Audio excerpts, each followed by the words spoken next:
नमो बुद्धाय मित्रों। आज के उपदेश बहुत ही महत्वपूर्ण उपदेश है। जैसे दोस्तों सब लोग जानते हैं, आज हमारे समाज में खून की कमी सबसे बड़ी समस्या हो गए। इसके बहुत सारे कारण हैं। तो दोस्तों, हम अपने शरीर में खून की मात्रा कैसे बढ़ाएं जिससे हम हमेशा जवान बने रहें, हमेशा यंग बने रहें, हमें कोई बीमारी ना हो। जैसे मित्रों सब लोग जानते हैं, अगर शरीर में खून की कमी हो जाती है तो हज़ारों बीमारियां घेर लेती है और हमें जल्दी से बुढ़ापा आ जाता है, हमारे बाल टूटने लगते। तो वह घरेलू कौन सी ऐसी चीज़ें हैं जिसे हम खा करके अपने शरीर के अंदर खून की मात्रा को बढ़ा सकते हैं, आज हम जानेंगे इस उपदेश में। इस उपदेश को हम मित्रों समझते हैं एक कहानी के माध्यम से। एक बार की बात है, भगवान महात्मा बुद्ध आनंद और अपने शिष्यों के साथ नगर भ्रमण के लिए निकले थे। एक गांव में पहुंचते हैं। गांव में पहुंचकर वहां पे देखते हैं बहुत सारे लोग इकट्ठा बैठे हुए हैं। बहुत सारे लोग एक घर पर इकट्ठा बैठे हुए। आनंद ने कहा, महात्मा जी, हम उस तरफ चलते हैं, वहाँ पे बहुत सारे लोग दिख रहे हैं, हम चलकर देखते हैं कहीं कोई अनहोनी तो नहीं हुई है। महात्मा बुद्ध कहते हैं, चलिए देखते हैं क्या है। भगवान महात्मा बुद्ध उस घर की तरफ बढ़ते हैं और घर की तरफ उसके द्वार पर जैसे पहुंचते हैं, सब लोग महात्मा बुद्ध को देखकर इन्हें प्रणाम करते हैं और इन्हें बैठने के लिए आसन देते हैं। भगवान महात्मा बुद्ध पूछते हैं, क्या हुआ, क्या बात हुई। फिर सभी लोग बताते हैं, महात्मा जी, ये हमारी बच्चे है, ये हमारी बच्ची है, ये बहुत परेशान हुई। हमने कई वैद्यों को दिखाया, सारे वैद्यों ने कहा इसके अंदर पता नहीं क्या हो गया है, ये हमेशा ऐसे दुबली पतली सी रहती है। भगवान महात्मा बुद्ध उठते हैं और उसके सर पर हाथ रखते हैं, उसके हाथ को देखते हैं, चेहरे को देखते हैं और मुस्कुराते हैं। कहते हैं, कोई बात नहीं, तुम्हारी बच्ची स्वस्थ है। और उसके सर पर जैसे हाथ रखते हैं, उस बच्ची के शरीर में एक ऐसी ऊर्जा का संचार होता है, वह बच्ची उठकर बैठ जाती है और भगवान महात्मा बुद्ध को प्रणाम करती है, चरण स्पर्श करती है। भगवान महात्मा बुद्ध कहते हैं, तुम बच्चा ठीक हो, कोई बात नहीं, तुम अपनी शक्ति से उठो और अपने काम पे ध्यान दो, तुम्हें कुछ नहीं होगा और तुम स्वस्थ हो जाओ। भगवान महात्मा बुद्ध बताते हैं, कुछ नहीं, थोड़ी सी कमजोरी है, इसकी कमजोरी अभी दूर हो जाएगी। आप लोगों को मैं एक उपाय बताता हूँ, इस उपाय को सभी लोग अपना सकते हो। सभी लोगों के घरे में वो चीज़ें पाई जाती है, उन चीज़ों का प्रयोग करके आप लोग भी स्वस्थ हो सकते हो। आज जो बच्ची कमज़ोर बहुत हो गई है, इस कमजोरी से बचे रह सकते हो। सब लोग इस नियमों का पालन करना। सभी लोग एक स्वर में कहते हैं, जी महात्मा जी बताइए। और सब फिर महात्मा बुद्ध की चारों तरफ से बैठ जाते हैं और महात्मा बुद्ध वहीं पर आराम से बैठ जाते हैं और सबकी तरफ देखकर मुस्कुराते हैं कि सब लोग इसका पालन जरूर करना और इससे आप लोगों का स्वास्थ्य लाभ होगा। भगवान महात्मा बुद्ध बताते हैं, इस शरीर में कुछ खून की कमियां हो जाती हैं जिसकी बहुत सारी दिक्कतें हो जाती हैं और इस सारी कमियों को हम लोग अपने दिनचर्या में बदलाव करके, कुछ दिनचर्या भी होती है, इस दिनचर्या में बदलाव करके इसे दूर किया जा सकता है। अगर आज की भाषा में देखा जाए दोस्तों, लाइफ स्टाइल बहुत चेंज हो गई, लोगों का जागने का, सोने का कोई समय नहीं है। भगवान महात्मा बुद्ध कहते हैं कि सब लोग अपने दिनचर्या पर ध्यान दीजिए, खाने का समय, उठने का समय, काम करने का समय, अपने शरीर को एक्टिव रखने का समय, और जो हमारे घर में कुछ चीज़ें पड़ी हैं इसका हम कैसे उपयोग करें, कितनी मात्रा में उपयोग करें, सब लोग स्वस्थ रहोगे और किसी के अंदर कोई बीमारी नहीं है। भगवान महात्मा बुद्ध कहते हैं, पहले सभी लोगों को 4 नियमों का पालन करना है, फिर आप लोगों को कुछ भोजन बताएंगे, उस भोजन को ग्रहण करना है। 4 नियम कौन से हैं? सभी लोगों को सुबह 4 से 5 बजे उठना है। 4 से 5 बजे का ये जो समय होता है, ब्रह्म मुहूर्त का समय होता है। इस समय जो वातावरण होता है ये प्रदूषण रहित होता है, इसमें धूल कंकड़ नहीं होते और ये हवाएं डायरेक्ट ब्रह्मांड से चलती हैं। इस हवा जिसके शरीर को स्पर्श करती है, वो शरीर एकदम सकारात्मक ऊर्जा से भर जाता है। इसलिए प्रयास करिए 4 से 5 बजे उठने का। सारे पशु पक्षी चिड़िया 4 से 5 बजे उठ जाते हैं। तो जो आदमी 4 से 5 बजे उठता है, पूरे दिन में उसके 3 से 4 घंटे के समय की बचत हो जाती है। 4 से 5 बजे उठने के बाद 2 घंटे आपको अपने शरीर पर काम करने का एक्स्ट्रा काम मिल जाता है। अब ये 2 से 3 घंटे आप अपने शरीर पर दीजिए। अपने शरीर को तोड़िए, मटोड़िए, योगा करिए, एक्सरसाइज करना है। तो 4 से 5 बजे जैसे उठना है, उठने के बाद बिस्तर पर उठने के बाद तुरंत बासी मुँह को नहीं धुलना है। आपके मुंह में जो लार पाई जाती है, जो फ्लाइवा पाया जाता है, ये आपके शरीर को डिटॉक्स करता है, ये खाने को पचाता है। तुरंत 2 से 3 गिलास गुनगुना पानी पीना है। आराम से अलती पलथी मार के बैठ जाइए सुखासन में। फीप करके, घूंट घूंट करके आपको आराम से 2 से 3 गिलास पानी पीना है। पानी पीने के 2 मिनट बाद आप उठिए और कम से कम 1000 कदम अपने द्वार पर, लान पर या छत पर जैसे भी हो आपको टहलना है। तो जब आप 1000 कदम टहलते हैं पानी पी करके, तब ये आपको ऊपर से शरीर पर दबाव पड़ता है और आप लैट्रिन आप जाएंगे तो आपका पेट फ्रेश हो जाएगा। इसलिए इस पहली प्रक्रिया करना है। दूसरी प्रक्रिया क्या करना है? हमारा शरीर 3 दोष से बना है, वात दोष, पित्त दोष और कफ दोष। ये 3 दोष जिसके सही रहते हैं उसे कोई बीमारी नहीं होती, कोई भी बीमारी नहीं होती। जितनी भी गंभीर बीमारियां हैं आज की भाषा में अगर कहा जाए, heart attack, blood pressure, thyroid, sugar, सारी चीज़ें इन्हीं 3 कमी के होने पर होता है। सुबह का खाना पित्त रोग, वात रोग को बढ़ाता है। दोपहर के खाना पित्त रोग और शाम का खाना कफ बढ़ाता है। तो हमें ये खाने की चीज़ें पर बहुत ध्यान देना है। हमें सुबह क्या खाना है, दोपहर में क्या खाना है और शाम को क्या खाना है। तो ये 3 चीज़ें आपको हमेशा ध्यान रखनी है। आपको खाना खाते समय, खाना जब आप खाते हैं आपको पानी नहीं पीना है। खाना खाने के 1 घंटे पहले आप पानी पी सकते हैं। कुछ लोग कहते हैं खाना खाते समय हमारा खाना गले में फंस जाता है। अगर आप खाना चबा चबा के खाएंगे, एक बार जो मुंह में खाना डालते हैं उसे 32 बार चबाना है। जब उस खाने को आप 32 बार चबाएंगे तो खाना पानी बन जाएगा और ये आपके मुंह से जो लार उसमें मिलेगी वही खाने को पचाती है। तो आपका खाना आसानी से पच जाएगा और आपको पानी पीने की ज़रूरत नहीं पड़ेगी। अब बात ही उठता है खाना खाने की कितनी देर बाद पानी पिएं। खाना खाने के 1.5 घंटे बाद पानी पीना चाहिए और खाना खाने के बीच में भी पानी नहीं पीना है। खाना खाने के तुरंत बाद भी पानी नहीं पीना है, 1.5 घंटे बाद। अगर आप खाना खाते समय पानी पीते हैं तो आपका खाना ये पचेगा नहीं, सड़ जाएगा। क्योंकि हमारे अग्नाशय से अग्नि निकलती है जिसे हम एसिड कहते हैं, यही एसिड खाने को पचाती है। तो जैसे ही हम पानी पीते हैं एसिड बनना बंद हो जाती है, वो खाना हमारा पचता नहीं, सड़ता है। जब हमारा खाना पचेगा नहीं, सड़ जाएगा, तो हमारे शरीर में वो पोषक तत्व तो नहीं मिल पाएगा, जिसके कमी से गैस, एसिडिटी, अपच तमाम बीमारियां होंगी। और ये खाना जब सही से हमारे शरीर में नहीं लगेगा तो खून की कमी होगी, तमाम प्रॉब्लम होगी। इसलिए हमें खाना खाते समय पानी नहीं पीना है। और खाना हमेशा क्या है, हमें ताज़ा खाना है, सात्विक खाना है, सुपाच्य खाना है।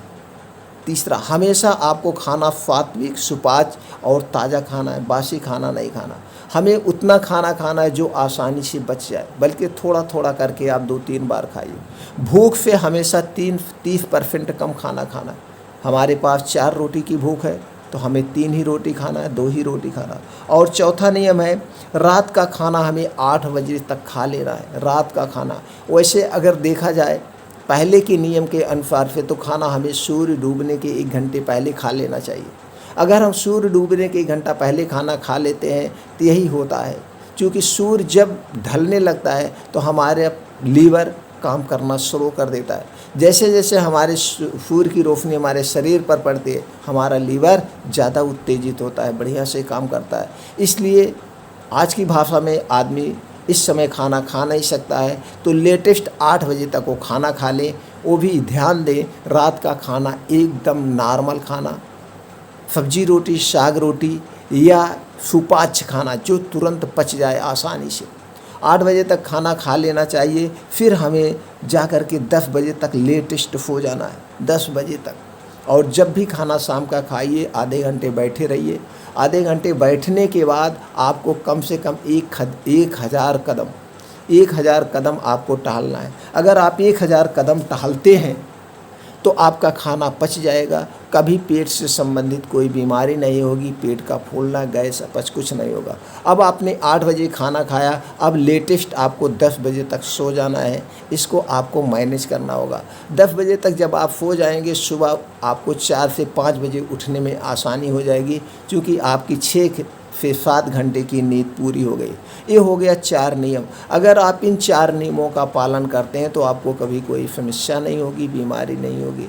अब हम जानते हैं क्या है वो हमारे घर की चीज़ें जिसे हम खाने से अपने शरीर के अंदर भरपूर मात्रा में खून बढ़ा सकते हैं, वो भी आसानी से, बहुत सस्ती चीज़ें हैं। चलिए उसका पालन आपको करना होगा। कुछ नियमों का पालन आपने कर लिया। अब हम जानते हैं सुबह आपको 8 बजे क्या खाना है। जैसे आपने उठा, एक्सरसाइज किया, योगा किया, अपने शरीर को खूब एक्टिव रखिए। जितने आप अपने शरीर को एक्टिव रखेंगे उतने आप बीमारियों से बचे रहेंगे। सुबह इसीलिए कहा गया है 5 बजे से 7 बजे तक ये 2 घंटे मॉर्निंग वॉक, योगा, एक्सरसाइज, जो कुछ भी करिए 2 घंटे ये आपको यही सब करना है। ध्यान लगाइए, कुछ करिए और सुबह निकल जाइए आप आसमान के नीचे, नंगे पाँव चलिए, जहाँ पे ओस हो, जहाँ पे दूबे हों, जहाँ पे मिट्टी हो, उसी पे चलिए, क्योंकि हमारा शरीर मिट्टी से बना हुआ, इसी मिट्टी पे चलिए। कछुआ मिट्टी में रहता है, 300 साल जिंदा रहता है। हम लोगों को चप्पल ही नहीं निकलता, जूता ही नहीं निकलता आज के ज़माने में, इसलिए हम लोग ज़्यादा बीमार आते। आज भी गांव में पहले के लोग हैं, वो 10-5% जूता चप्पल पहनते, नहीं तो नंगे पाँव पूरा दिन खेतों में काम करते हैं, अपने द्वार पे रहते हैं हमेशा, इसलिए वो लंबी उम्र तक जिंदा होते हैं और उन्हें बीमारी बहुत कम लगती है। तो दोस्तों प्रयास करिए नंगे पाँव रहने की, लेकिन ऐसे स्थान पे जहाँ कांटा और पत्थर न चुभ जाए। अब हम जानते हैं वो कौन सी चीज़ें हैं जो हमें खानी है। रोज़ सुबह आपको लेना है तिल का बीज 10 ग्राम लेना है। सफ़ेद तिल आपको लेना है, सफ़ेद तिल आता है, तिल्ली जिसे कहते हैं, सफ़ेद तिल 10 ग्राम।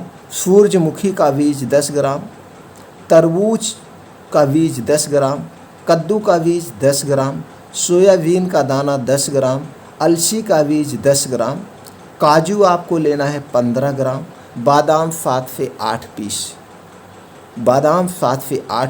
काजू को छोड़ करके बाकी चीज़ों को आप मार्केट से लाइएगा, अच्छे से इसे धुलना है, खूब अच्छे से बढ़िया से धुल लीजिएगा। उसके बाद काजू को छोड़कर बाकी चीज़ें आप मिट्टी के बर्तन या कांच के बर्तन में रात भर के लिए भिगो दीजिए। रात भर के लिए भिगो देंगे तो जो इसमें टॉक्सिटी पाई जाती है, जो इसमें गर्मी पाई जाती है, वो सारी निकल जाती है। अभी कोई नुकसान नहीं करे। अगर हो सके तो इसे अंकुरित करके खाइए। अगर अंकुरित करने के लिए आपको 2 दिन पहले से मैनेज करना पड़ेगा, भिगोना पड़ेगा, वो जम जाएगा। रात भर भिगो दीजिएगा, फिर उसके बाद उसका पानी अलग करके आप इसे रख देंगे कपड़े में, तो ये जम जाएगा, अंकुरित हो जाएगा। अगर अंकुरित करके आप खाते हैं तो इसकी शक्ति 2 गुनी हो जाएगी और उसमें विटामिन प्रचुर मात्रा में पाया जाएगा आज की भाषा में। तो इसे रोज़ सुबह अब आपको इसके साथ काजू मिला लेना है। सुबह जब आप खाइए, योगा करिए, एक्सरसाइज करने के बाद वापस आइए घर पे 8 बजे। इसके पहले आपको पानी नहीं पीना है। 8 बजे इसे बैठ जाइए आराम से, शांति की मुद्रा में। इसे चबा चबा कर आपको खाना है, चबा कर। अब इसके खाने के बाद आपको पानी नहीं पीना है 1.5 से 2 घंटे तक, क्योंकि आपको प्रोटीन चाहिए, विटामिन चाहिए। आपके शरीर को सुबह सुबह भरपूर मात्रा में प्रोटीन और विटामिन मिल गया। अब आप दिन में कुछ भी नहीं खाएंगे, आप तरल चीज़ें लीजिए, पानी लीजिए तो भी चल जाएगा, जैसे कहने के लिए। बाकी आप जो भी खाना हो आप हल्का सुपाच्य खाइएगा, क्योंकि दिन भर के लिए आपको प्रोटीन विटामिन मिल गई। ये हो गया सुबह का आहार आपको। अब दोपहर में क्या लेना, अगर इसकी कीमत देखा जाए आज की भाषा में ज़्यादा से ज़्यादा 20 रुपये जाएगा। अगर पहले की देखा जाए तो दोस्तों ये घर पे सबके पाया जाता था। अब दोपहर में हमें क्या खाना है, दोपहर में हमें लेना है 250 ग्राम दही और 50 ग्राम देसी गुड़। इसे मिला करके आपको दोपहर 2 बजे खाना है। अब दही में बहुत सारे तत्व पाए जाते हैं, गुड़ में बहुत सारे तत्व पाए जाते हैं, जो को खून को बढ़ाता है। आयरन बहुत अधिक मात्रा में गुड़ में पाया जाता है, गुड़ हमारे लिए लाभदायक है। तो दही और गुड़ को मिला के जब आप खाएंगे तो आपका लीवर स्ट्रांग हो जाएगा, क्योंकि इसमें लैक्टोबैसिलस बैक्टीरिया पाए जाते हैं जो हमारे लीवर के लिए अमृत का काम करते हैं। तो इसे रोज़ दोपहर में, अब दही आज की भाषा में अगर बात करें दोस्तों, तो दही आपको पैकेट का नहीं लेना है। पैकेट का पन्नी में आता है, प्लास्टिक में आता है। प्लास्टिक एक कैंसर कारक तत्व है, तो आप प्लास्टिक की पन्नी का कोई भी चीज़ यूज नहीं करेंगे। दही आपको जमाना है, लेकिन दूध आपके घर का हो या किसी के यहाँ से गाय या भैंस का दूध आप अपने आँख के सामने निकलवा के लाइए, पैकेट वाला दूध नहीं। अब बाज़ार से आपको एक मटकी खरीदना है मिट्टी का, और उस मिट्टी के मटकी में आप रात भर के लिए दही जमा दीजिए। दही जमाना सब लोग जानते होंगे कैसे दही जमा जाता है। घर की बहुएं जानती हैं, बेटियां जानती हैं, माताएं सब लोग जानती हैं। तो नहीं जानते हैं तो यूट्यूब पे दही कैसे जमाया जाता सब लोग सीख सकते हैं। तो आप दही जमा दीजिए, वही दही आपको खाना है सुबह। तो दोपहर में 250 ग्राम दही और 50 ग्राम गुड़ मिला के खाएंगे तो दोस्तों इस 100 रोगों का नाश करेगा, 100 रोगों का नाश करेगा, और आपके शरीर के अंदर कभी भी खून की कमी नहीं होगी। आपको बलवान, शक्तिशाली सब कुछ बना देगा। इसके साथ साथ आप ब्रह्मचर्य का कुछ पालन करेंगे आदमी लोग। अब हम शाम को 6 बजे की बात करते हैं। शाम 6 बजे, जैसे आपने सुबह खा लिया, दोपहर में खा लिया, तो शाम का समय ऐसे होता है कि सबको कुछ ना कुछ खाने की इच्छा होती है, भूख लगती है, सबको लगती है। तो शाम को 6 बजे जो चीज़ आज बताने जा रहे हैं ये अमृत है। ये लीवर को डिटॉक्स कर देगा, आपके शरीर के अंदर खून इतना बना देगा कि आप हर महीने डोनेट कर सकते हैं। जैसे दोस्तों गाजर लेना आपको 100 ग्राम गाजर लेना है। प्रोटीन विटामिन का एक खजाना है, प्रोटीन विटामिन का खजाना है। चुकंदर 50 ग्राम, टमाटर 50 ग्राम, मूली 50 ग्राम। फिर से सुन लीजिए, गाजर 100 ग्राम, चुकंदर 50 ग्राम, टमाटर 50 ग्राम, मूली 50 ग्राम।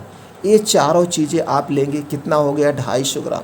अब इसको आप लेकर दोपहर में खाना है, सलाद के तौर पर काट लीजिए। अब इसको स्वाद बढ़ाने के लिए आप इसमें भुना हुआ जीरा, भुनी हुई काली मिर्च का पाउडर आप डाल सकते हैं और काला नमक मिला के आप खा सकते हैं स्वाद।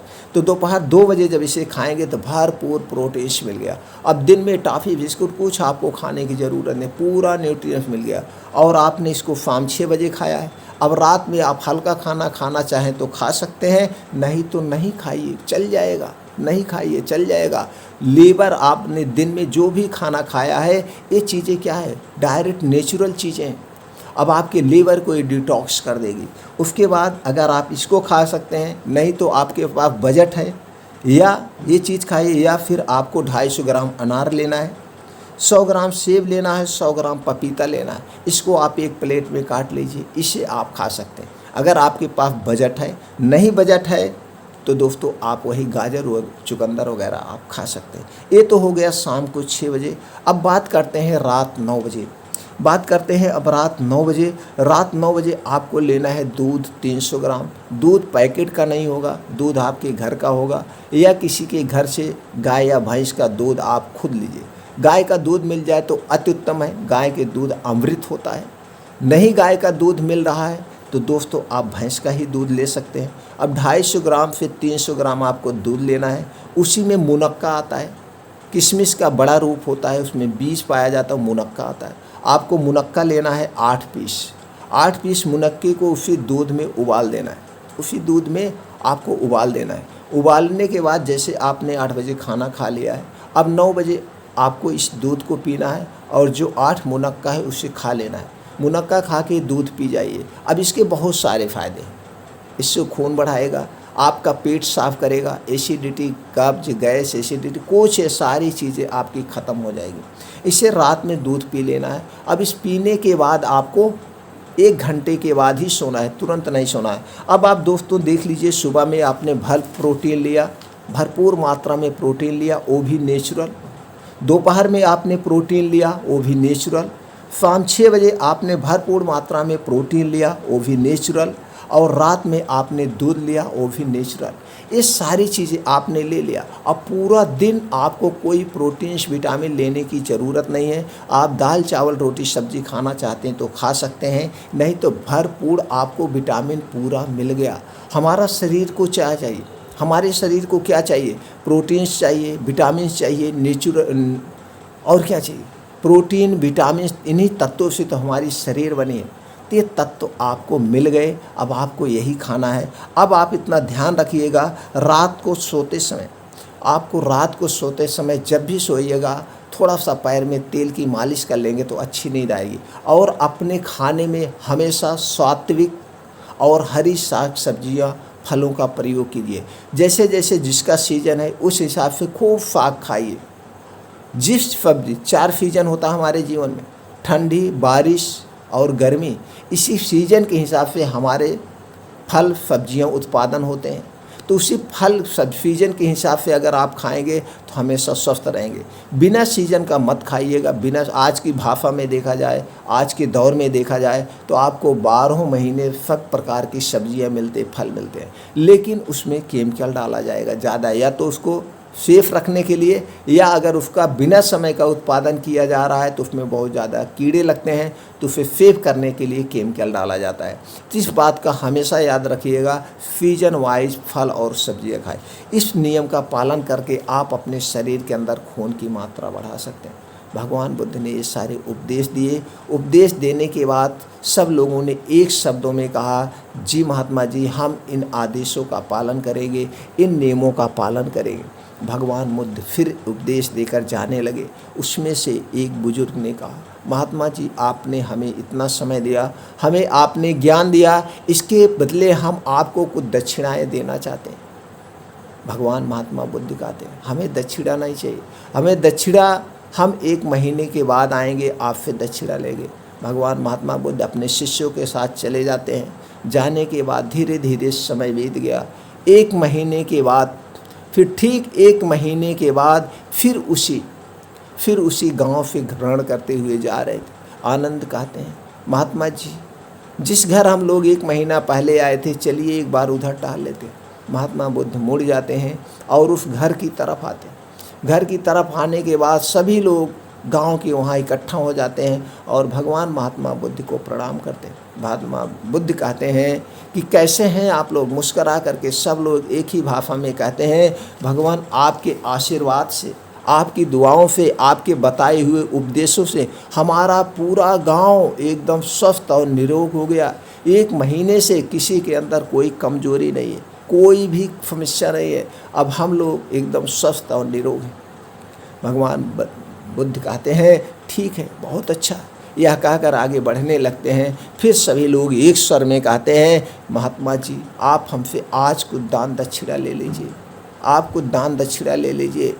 कहते हैं, अगर आप लोग हमें दान ही दक्षिणा देना चाहते हैं, हम दान दक्षिणा लेकर क्या करेंगे? हमारा तो एक उद्देश्य है, हमारे पूरे भारत देश के वासी सब लोग स्वस्थ और निरोग रहें। इसी पर्पज से हम पूरे देश में भ्रमण करते रहते हैं, पूरे राज्य में भ्रमण करते रहते हैं।